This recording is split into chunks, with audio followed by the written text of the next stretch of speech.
Des sonorités pour le moins inhabituelles. Au musée de Mirecourt dans les Vosges, la compagnie Phil et moi a proposé un voyage sonore participatif pour petits et grands au travers d'instruments insolites. On a conçu ces instruments pour qu'ils soient simples, qu'ils soient variés, qu'il y ait plein de sonorités différentes, qu'on puisse construire ses propres paysages sonores, qu'on soit musicien ou qu'on ne soit pas musicien. On tient à ce que les publics puissent faire des expériences, essayer, toucher, écouter, observer.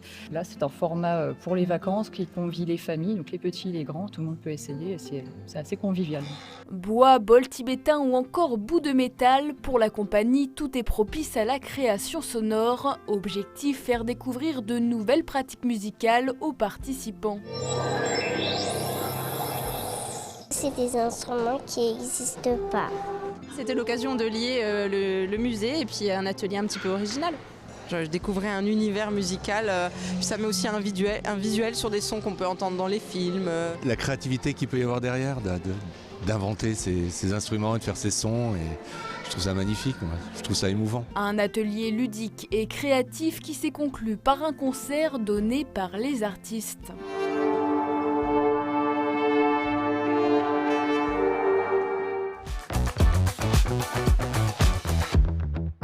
Marie Sauté, cette femme est surnommée la marraine des poilus.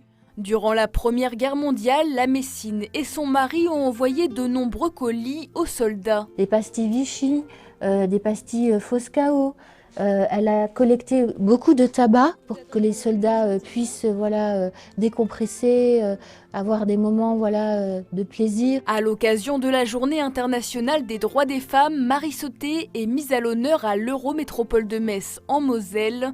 Le but de présenter son engagement. En ce 8 mars 2024, il était important de rendre hommage à une femme d'exception qui s'est battue pour soulager, pour aider, notamment les poilus. Une femme exceptionnelle qui était un peu tombée dans l'oubli, et je pense qu'il est indispensable de remettre au devant de la scène, de faire savoir que lors de ce premier conflit mondial, une femme, une Messine, a été exceptionnelle. L'incroyable sacrifice d'une Messine, une exposition à retrouver jusqu'au 29 mars.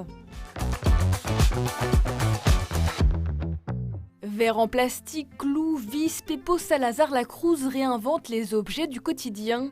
L'artiste espagnol s'est installé au Centre d'art contemporain Passage à Troyes dans l'Aube. Mon travail, c'est l'idée de l'hétérogénéité, les choses qui, comment dire, la relation entre les objets, des relations fortuites des fois, des relations un peu forcées. Et c'est pour ça que chaque objet, il est mêlé avec des autres. Par exemple, les clous et les vis, j'essaie de les tourner. Donc, ce sont des clous et des vis que je visse pas, que je retourne et je colle. C'est la façon d'isoler l'objet en tant qu'on peut le voir d'une façon esthétique. Parce qu'on a retiré la fonction. Les paradoxes de la société de consommation, la construction de la réalité. L'exposition laisse place au ressenti personnel de chaque visiteur. Bag & Bags aura nécessité 6 mois de travaux et plusieurs semaines d'installation. C'était important de lui permettre de produire de nouvelles œuvres et puis de montrer son travail dans des conditions qui sont permises en fait par le Centre d'art aussi, ça veut dire des bonnes conditions de travail. Une exposition à découvrir jusqu'au 30 mars.